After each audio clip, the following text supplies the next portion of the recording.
Hi, welcome to our show today. We are here with ladies from the RCFE Disaster Preparedness Task Force. We have with us both Regina New and Sheila Austin. Welcome to the show, ladies. Thank you. Glad to have you here. This is something that's absolutely necessary for our safety, most especially because we live here in California. And every year I tell people who visit, every year California either catches on fire, right?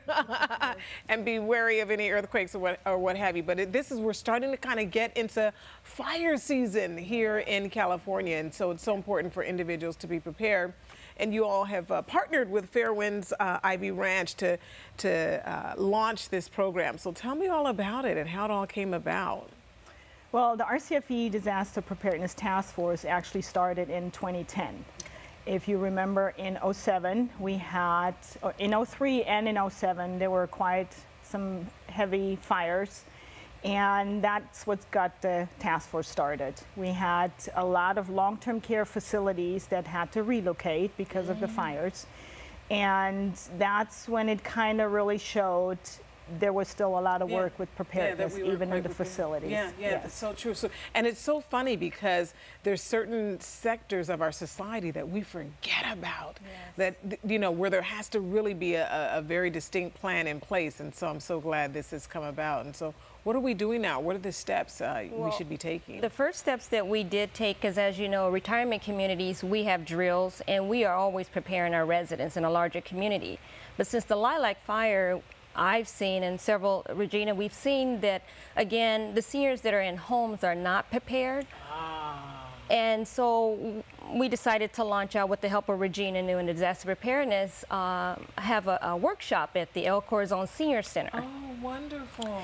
And as you know, during workshop, we need something tangible to give back so they can remember the workshop that they did receive the education at. So what we did was we were able to, after the workshop, give every one of our visitors this to-go bag. Okay, and what is the go bag? What is that? Well, this is a go bag. Regina's going to explain a little bit more about it in detail, but it was a great concept. So tell me what the go bag is, and Regina. The idea is, most of the time, especially when there's wildfires, sometimes there is the situations where you only have 30 minutes to evacuate. That's true. Okay, so you get the knock on the door, and now you're starting to scramble for all your necessary items. Your medication, your hearing aid batteries, you know, all these necessities that the seniors need every day.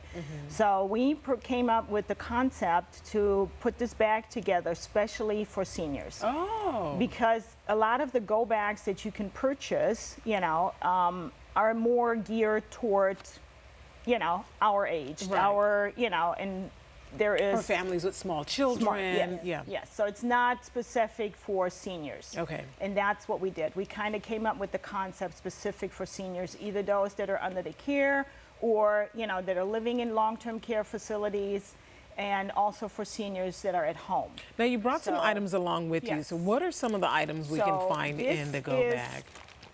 The bag is not, it's not like a 72-hour bag for us. Okay. This is specific for, I have to go, I have 30 minutes to leave, and you know, now I'm going to be out in traffic. I have to go from point A to point B, now I'm out in traffic. Right. What if I'm out in traffic and now I have to take my medication? So there's a little bit of water in there, enough for 2 days. There's also, and I know it's very delicious, but it has 5 years shelf life.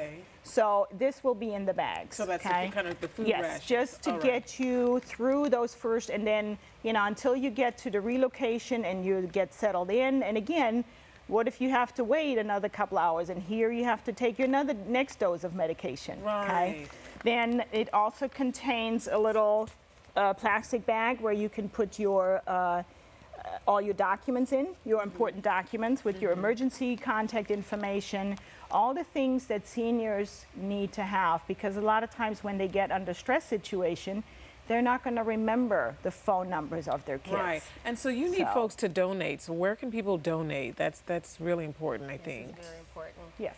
The website is RCFE Disaster Help Okay, perfect. Very good. Well, thank you so much for sharing. This is something that's absolutely necessary to prepare in advance for our seniors. So thank you so much for partnering together and making sure this happens. Make sure you visit their website so you can get details and information on how to prepare for a disaster, because it's so important to be prepared, especially for our citizens right here in our community.